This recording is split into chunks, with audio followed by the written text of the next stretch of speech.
following is a presentation of the Belly Up Sports Media Network. Here's what's cooking on today's Sports Stove podcast. We've got NFL picks, Major League Baseball playoffs, and some college football thoughts. That's what's cooking on today's Sports Stove podcast. From Belly Up Sports and the Belly Up Podcast Network, you're listening to the Sports Stove podcast with your host, Vince Stover. Hey, good looking, what you got cooking? How's about cooking something up in me?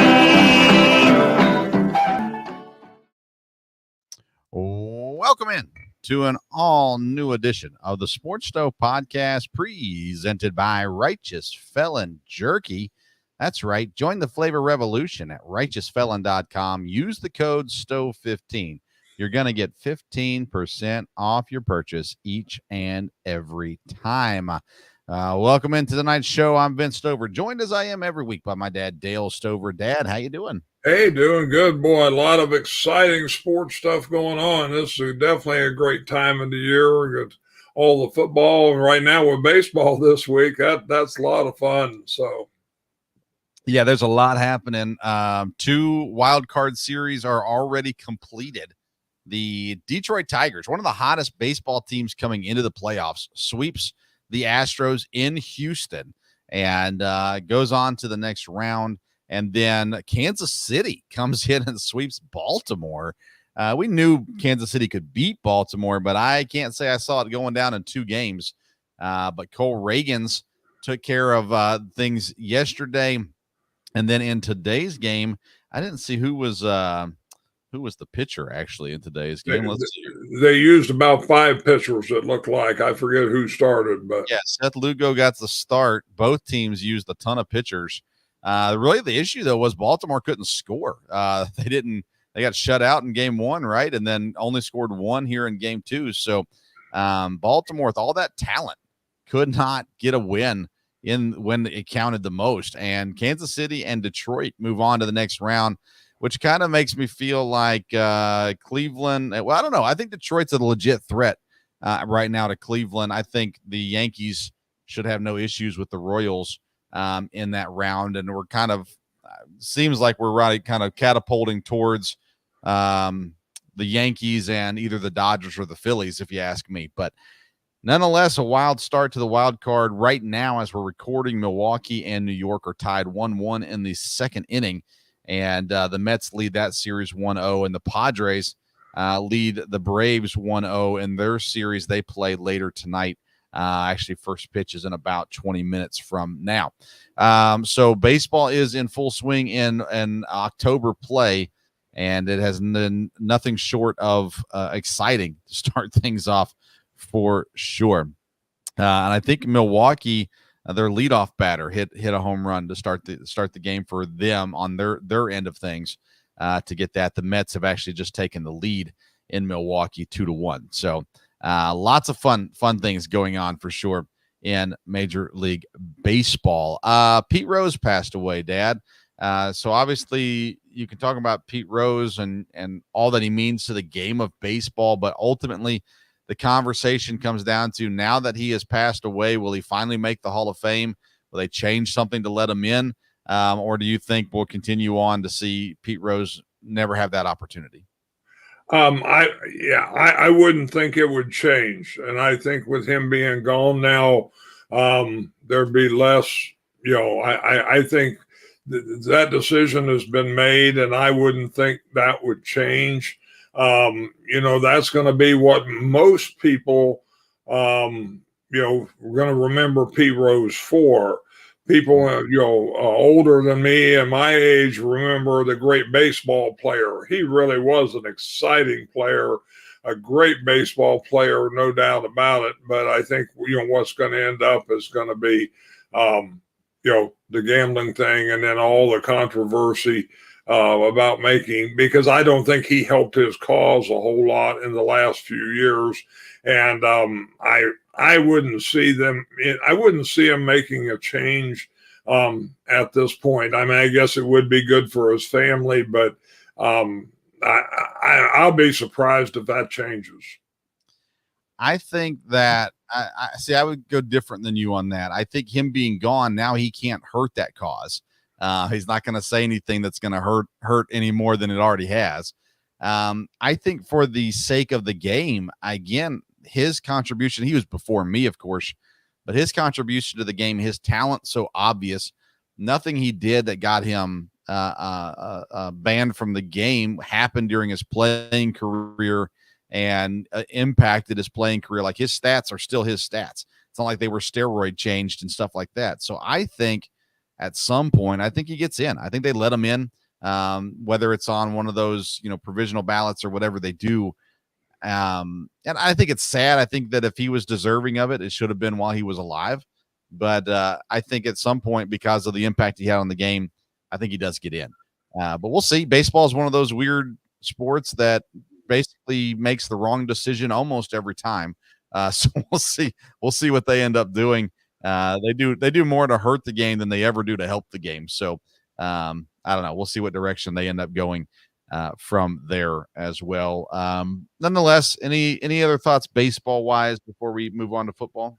No, like I said, the playoffs, I'm sure it's been good for baseball. It creates excitement. I think it'll create interest, a lot of fan interest this weekend going on to the next round there, because again, while the favored teams probably ought to win, I think with, these teams pulling the upset, I think you really got to look and see how the next series is going to go. So I think it'll make for an exciting first weekend here. Yeah, I think playoffs on pretty much every sport are good. I think playoff baseball is so much better than regular season baseball. I would argue that football, it doesn't change a whole lot as far as I think regular season and postseason are pretty entertaining. Basketball, it changes for basketball, but I don't know that it gets drastically better.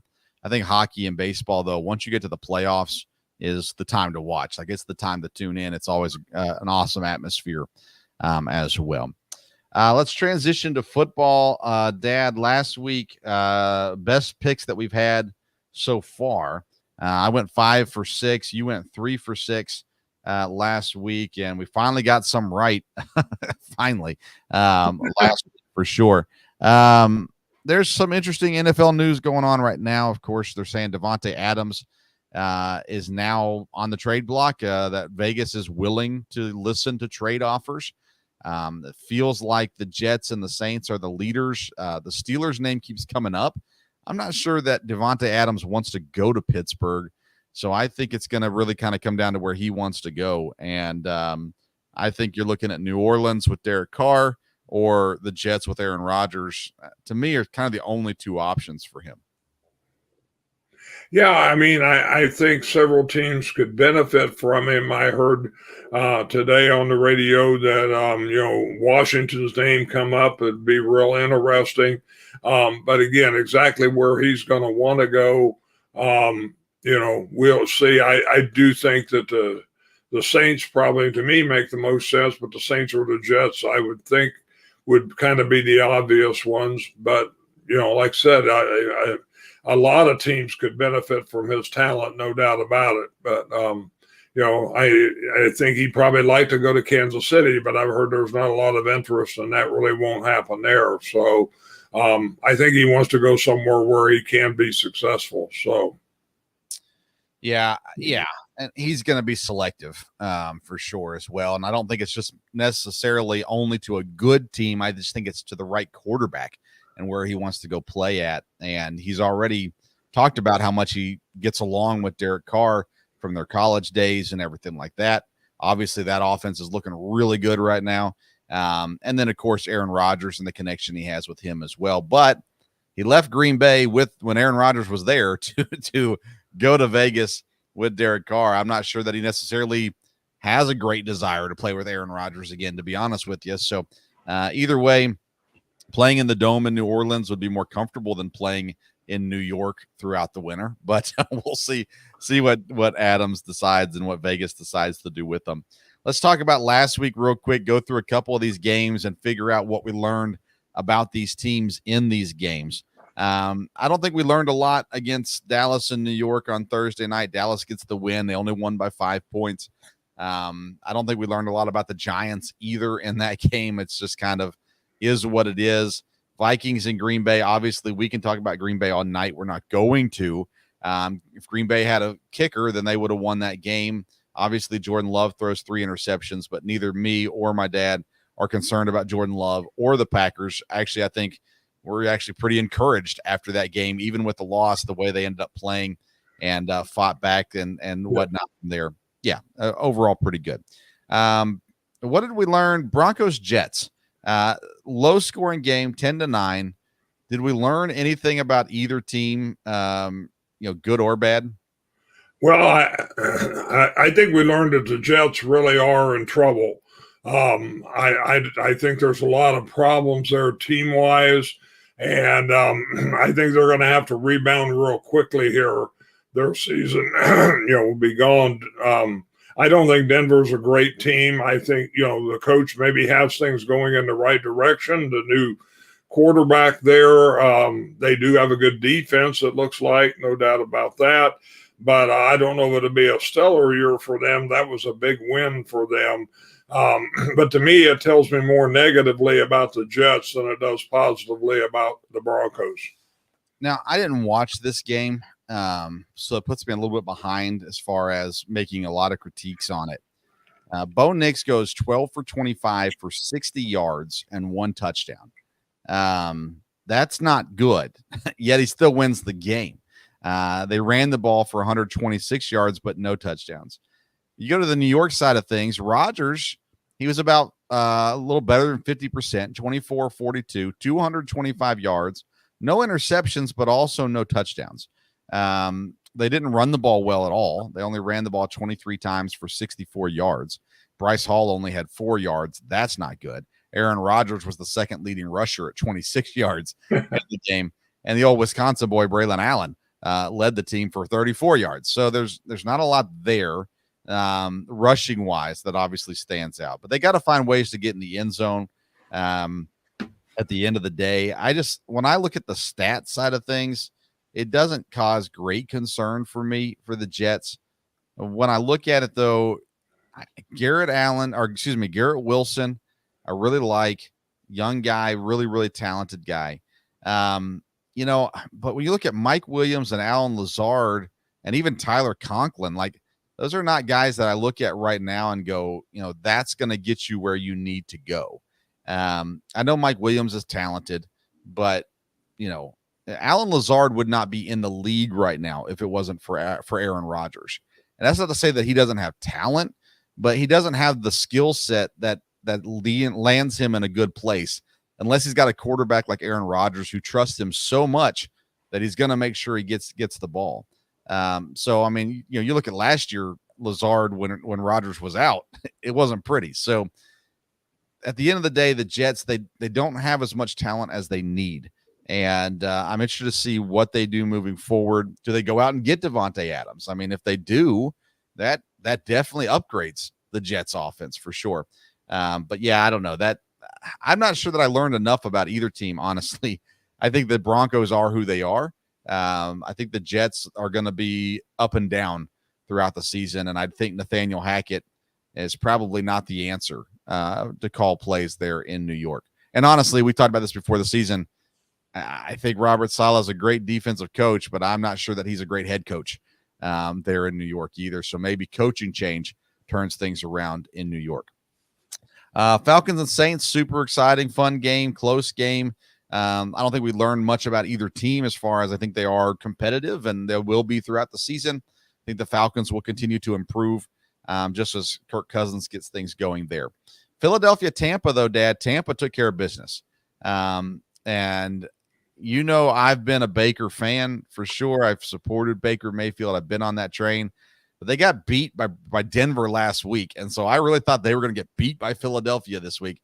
And nope, they handled business against Philadelphia. So did we learn more about Tampa or Philadelphia in this game? Well, I think we may have learned more about Philadelphia, that maybe there's some problems there, and they're not as strong a team as we thought. Tampa outside, like you said, outside of the loss to Denver, has looked really good so far.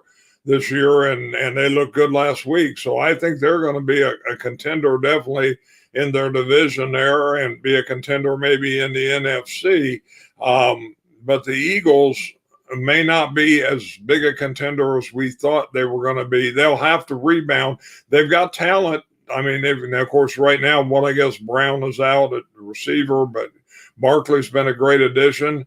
I think Hurts is good. Again, I've heard some questions this week about the coaching, and, we'll just see how things go there. But Philadelphia, again, they may be in a division that keeps them in it, but we will, to me, we may have learned a little more concern about Philadelphia, and I think Tampa, is as good as we thought they were before Denver.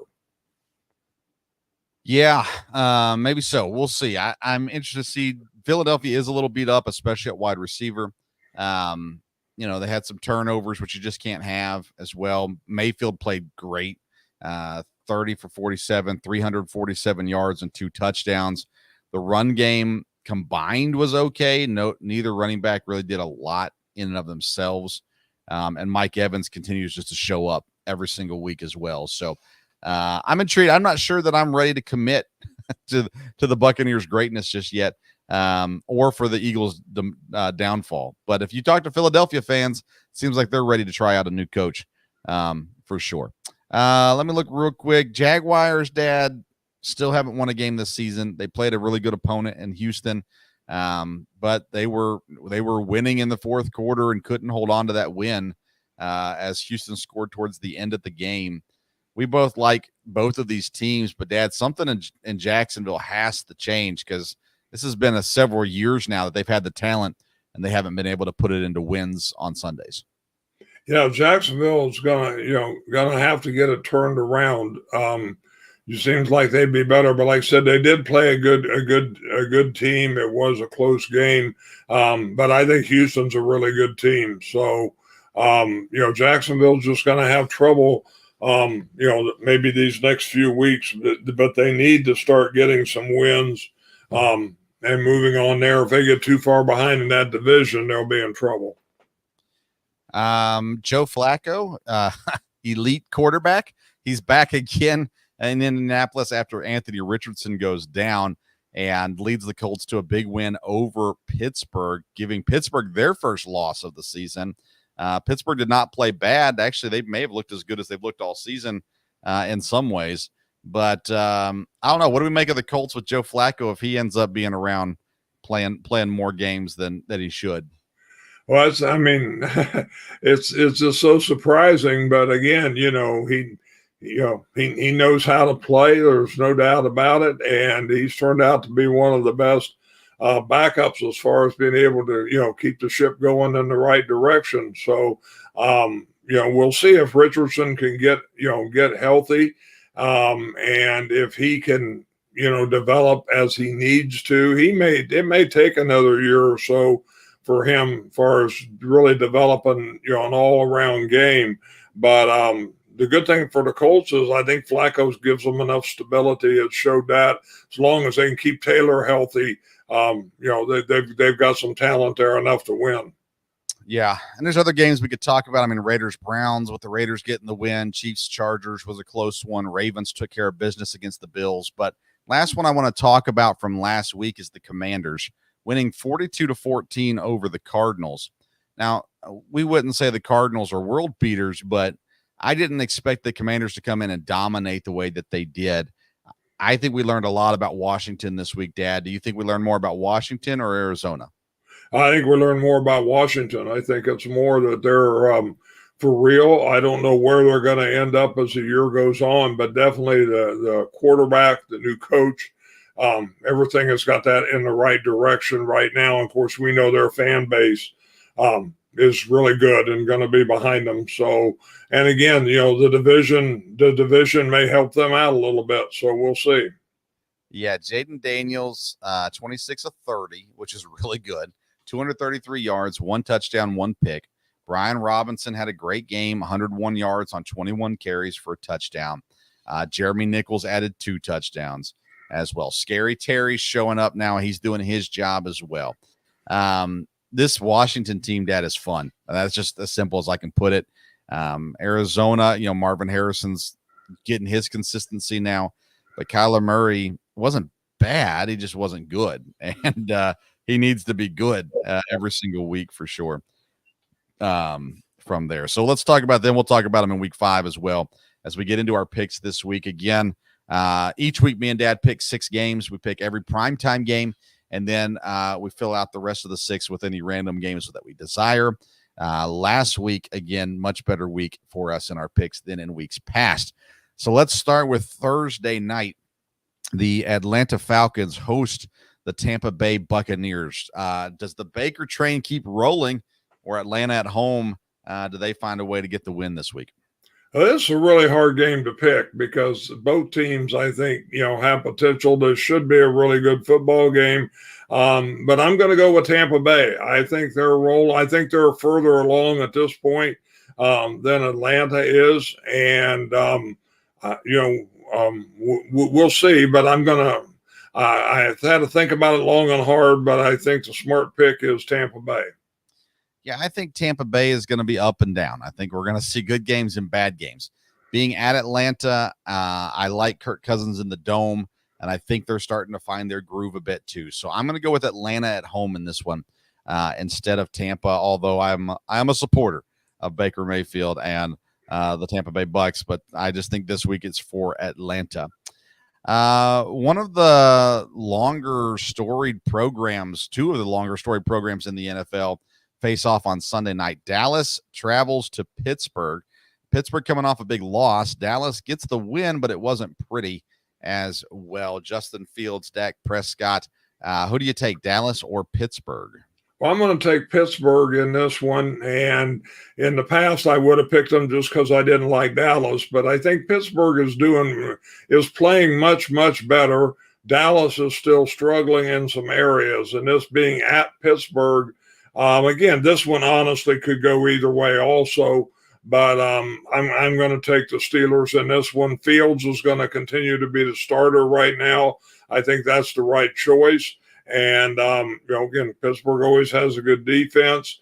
So, we'll see. McCarthy can't lose a lot more of these. So this would be a big win for the Cowboys, but I think the Steelers can handle this. Well, and what you just said is why I'm picking Dallas. McCarthy can't afford to keep losing.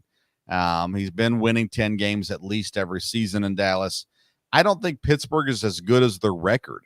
I don't think they're a bad team necessarily, but they weren't a 3-0 team in my opinion, and they're not even a 3-1 team in my opinion. So I don't trust either team, but I feel like Dallas is in desperation mode right now. And I feel like the coaching staff is going to be putting everything in, like it's a playoff game. And I think Dallas gets the win on Sunday night.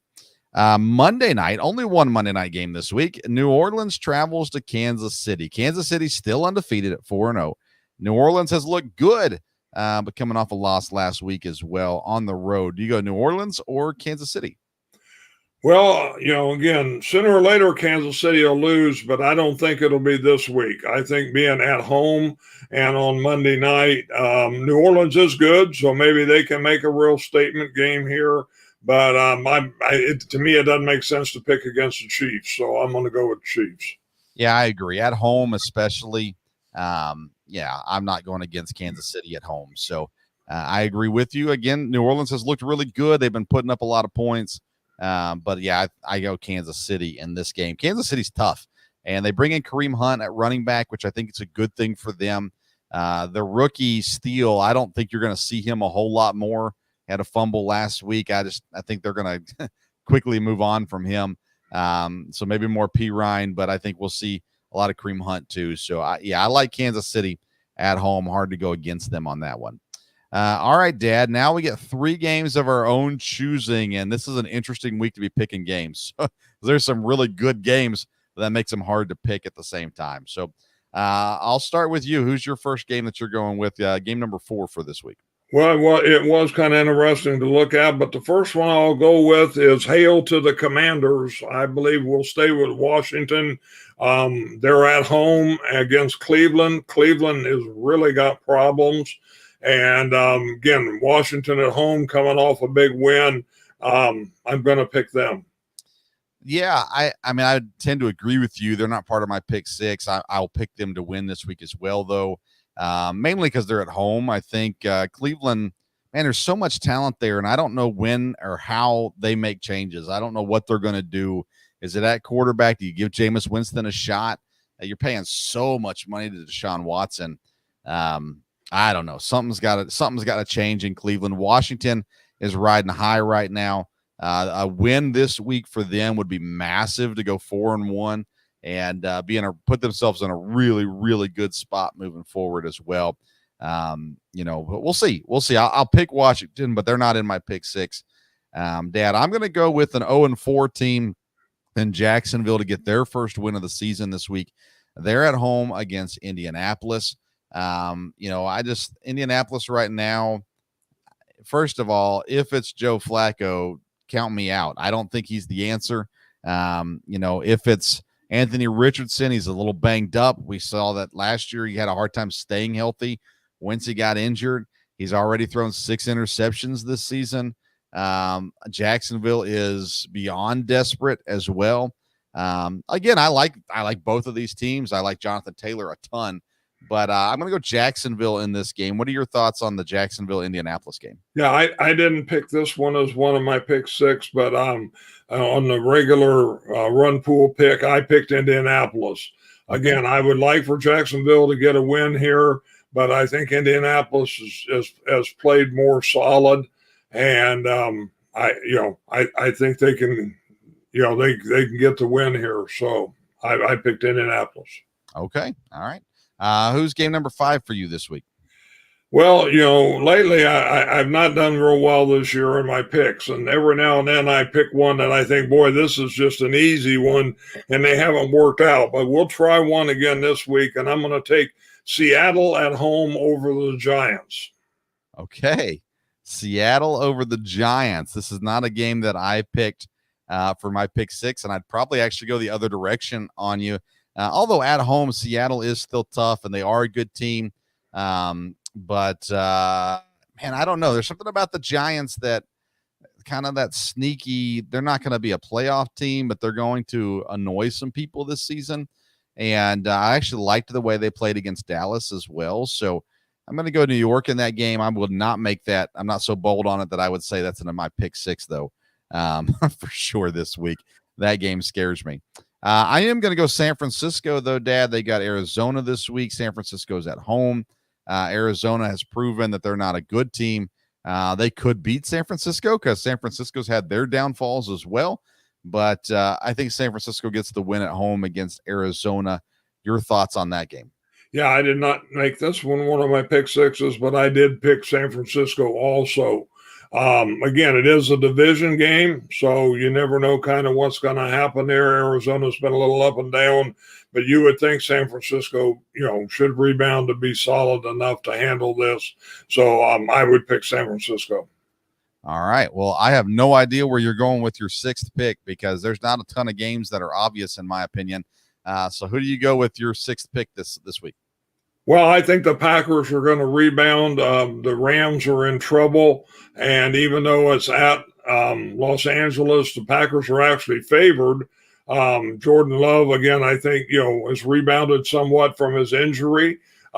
Practice today, he was much more active than he was last week. And again, I think even though Christian Watson will be out for a week or two or more, I think they're in good shape wide receiver wise. The deal, 2 obvious things. One is the defense has to continue, has to play better, but I think they will. And I think against the Rams, it fits them again a lot better. They're not playing a mobile quarterback this time. And, so I think the defense will play well. And, all we need is a guy to make 1 field goal and we can win a game here. So we'll see if that happens. So, yeah, and I'm picking the Packers to win. I'm not picking it as my pick 6. They're the better team at this point. They don't have to worry about Justin Jefferson this week, which is a good thing for them.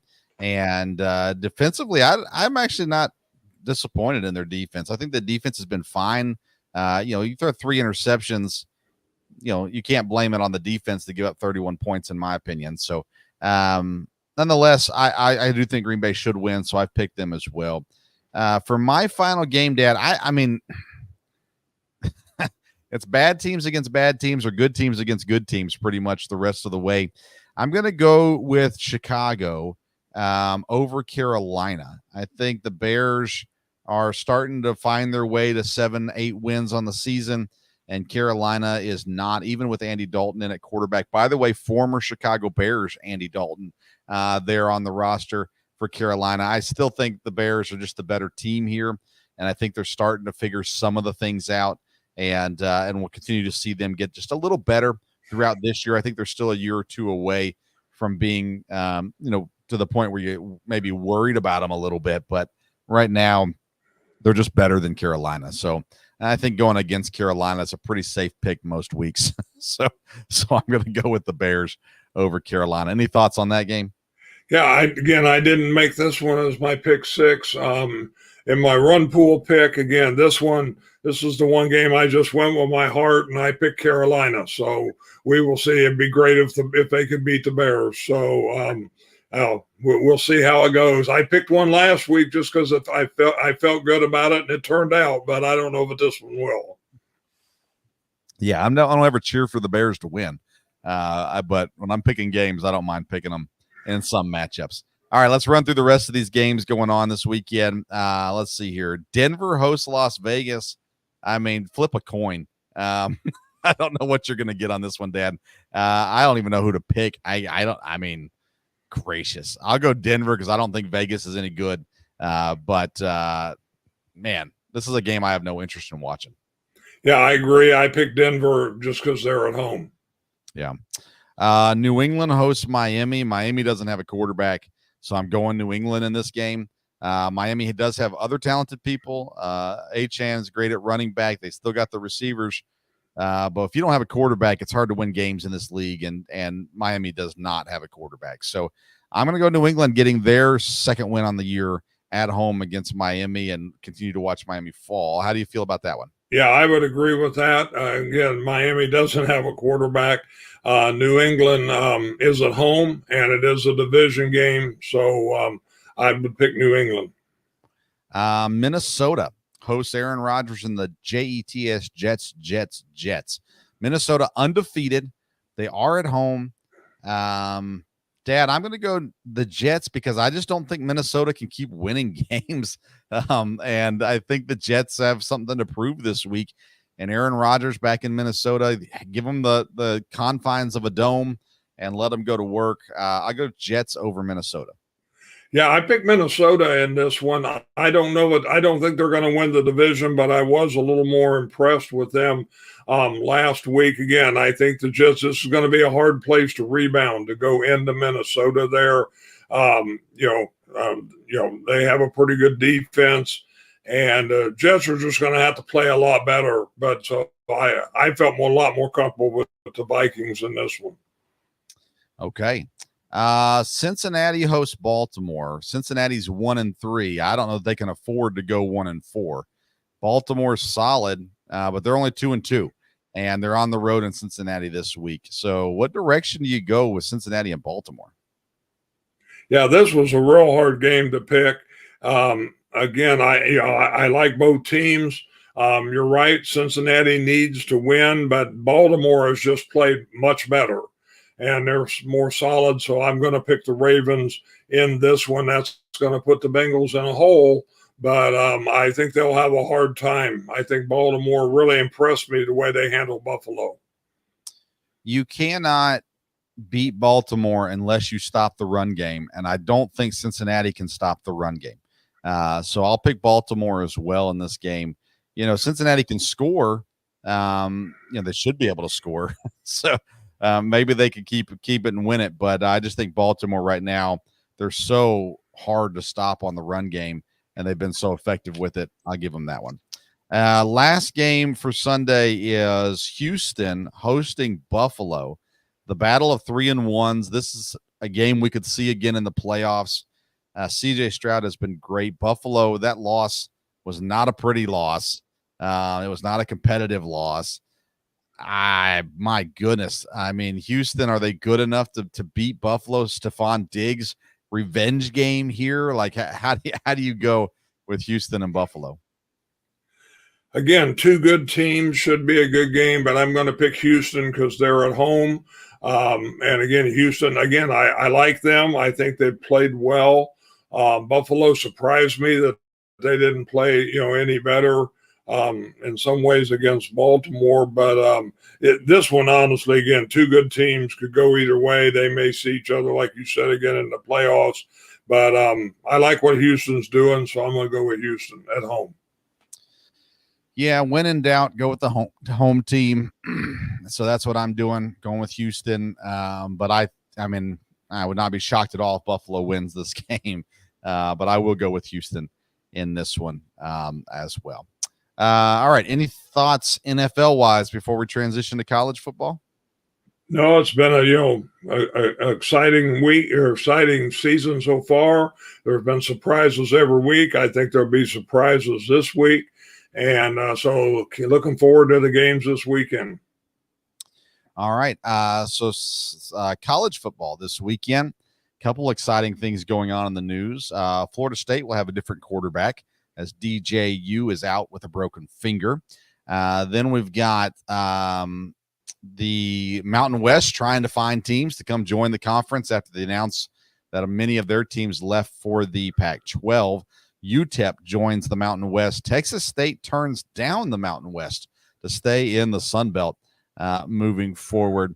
And then there's a report on ESPN saying the Big Ten and the SEC are eyeing a scheduled partnership to see some games going on between those two conferences, which basically is all the main college football programs out there right now anyhow. So yeah, there is that. Let's get into some of the games going on though this weekend. A couple of games on Friday. Oregon, Michigan State, UNLV, Syracuse are part of those. Saturday's games, we've got several teams off this week. Ranked games, you got Missouri, number 9, going up against 25 Texas A&M. And I think that's the only ranked pairing. Yeah, the only ranked pairing going on this week. So, Dad, any games you're intrigued by this weekend? Well, I think the Missouri A&M game will be good to watch to see if Missouri is actually going to, stay where they're at. A&M has played pretty good this year, and it's at A&M. That'd be a big win for Missouri. I kind of expect Texas A&M to handle them, so we will see. Ole Miss and South Carolina. Ole Miss is coming off a tough loss last week. South Carolina has played a little better this year, and it's out South Carolina. So in a perfect world, Ole Miss will rebound and really handle them, but that might be hard to do at home. So that's an interesting game. Michigan at Washington. Again, it's on the road, so we'll see if Michigan keeps going there. Clemson and Florida State, this could just be the total end of Florida State, which probably is what will happen. So we will see. And then the Iowa-Ohio State game, probably the best team, Ohio State's played yet so far. Iowa really has trouble scoring, and Ohio State has no trouble scoring. So it's at Ohio State, but it'll be interesting to see if the Buckeyes can really flex their muscle here, or if Iowa, makes it a really close game or would come out with the win. So again, up here in Ohio, people are very positive about Ohio State, and like I said, they could really set themselves up here with a big win over Iowa. Yeah, they're 20.5-point favorites over Iowa this weekend. SMU plays Louisville. They travel to Louisville. Battle of only one-loss teams there. Could be an interesting and fun game to watch. And then, by the way, in case you haven't noticed, the Indiana Hoosiers are 5-0 on the season. Undefeated. Rolling into the top 25 this week at 23. So watch out for them. They're playing Northwestern this week. They shouldn't have any problems there. But let's start to see how good Indiana is. And then why not? Let's talk about Vanderbilt, Dad. They're hosting Alabama. Alabama's a 23-point favorite. I don't think Vanderbilt's going to win this game. But earlier this season on a pregame show, Nick Saban said the only team in the SEC that doesn't have a threatening fan base, hard to play at stadium is Vanderbilt. Vanderbilt hosts Alabama, 23-point dogs. Can Vanderbilt, at the very least, cover in this game? I don't think so.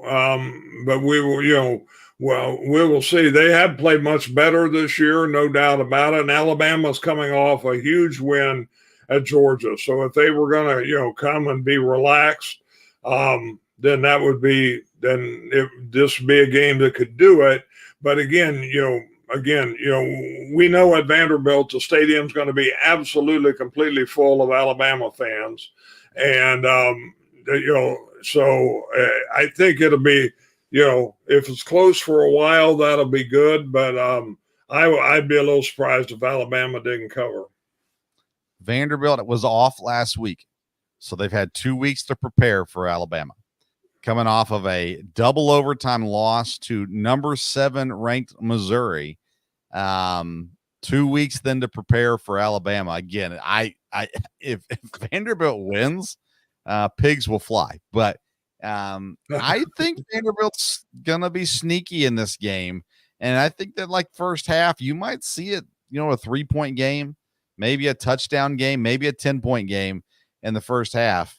And then we'll see if they can hold on long enough in the second half to make it a game as well. But Vanderbilt, give him 2 weeks. The coach, I like the coach. I think he's done some good things there. And now if he can have some success, he can probably start recruiting a little bit. So better at the very least. And he's obviously recruited better than some people before him as well. So EKU is off this week. So I will not be at a game this weekend, just watching from home. And not sure that I'm not sure there's any game that I'm looking at going, man, can't wait to see that game. I will watch the Tennessee-Arkansas game. And outside of that one, I probably won't pay much attention to other college football games going on this weekend, at least that I see. So anything else college football related? No, like I said, it'd be a few games to watch, but after this week, then there's going to be a lot of good games and big teams start playing each other. So, it'll be interesting there. And Tennessee, hopefully they can really keep rolling and stay healthy, because they look like they could really be in the hunt here. Very good. Very good. Okay. Then let's talk about a quick recap here on Major League Baseball, and where we're at with this. Brewers are down 3-1 in the fourth inning, and really need them to show up and win this game.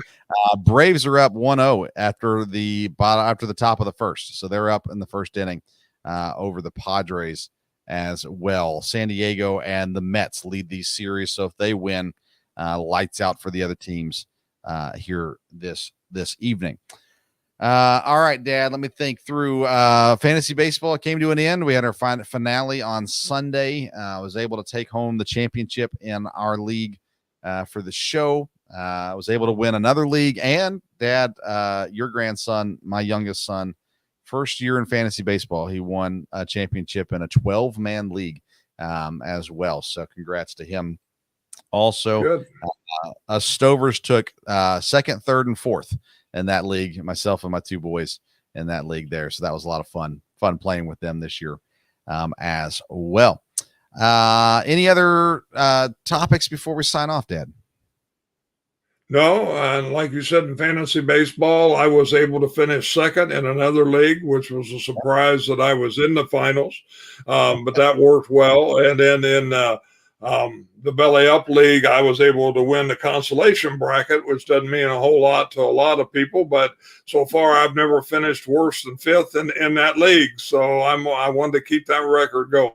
So very good. NASCAR's in Talladega in the playoff rounds, finally getting put on network television for the rest of the playoffs. I still don't know why they've put their playoff races on cable, but whatever. Hey, shout out to Josh Oliver, a friend from way back when, tuning in on Facebook. Thank you for watching. So I got a show coming tomorrow night. It will be Thursday night, 8 p.m. the Sports Stove Local Hour, talking EKU football. Long snapper Jonathan Duff is with me co-hosting, and we'll be talking with Darian Baker, a defensive end, and Josh Stone, the center, will be joining us as well. So looking forward to that conversation Thursday. And then me and Dad will be back next week as well to talk more NFL picks, college football, Major League Baseball playoffs as well, rolling in there. So excited about that also. Follow us on social media at Sports Stove. We got some exciting things coming down the line. Got a documentary I've been working on current Jacksonville Jaguar Matthew Jackson. And we've got most of our recording done. So now we're in the editing process of that. And looking forward to that coming out next month, hopefully. And so be on the lookout for that also. Check out Righteous Felon Jerky, righteousfelon.com. You use that code, STOVE15. You get 15% off your purchase. And you will not regret it. I promise you that. We sure appreciate you tuning in to tonight's edition of the Sports Stove Podcast. Until next time, we'll see you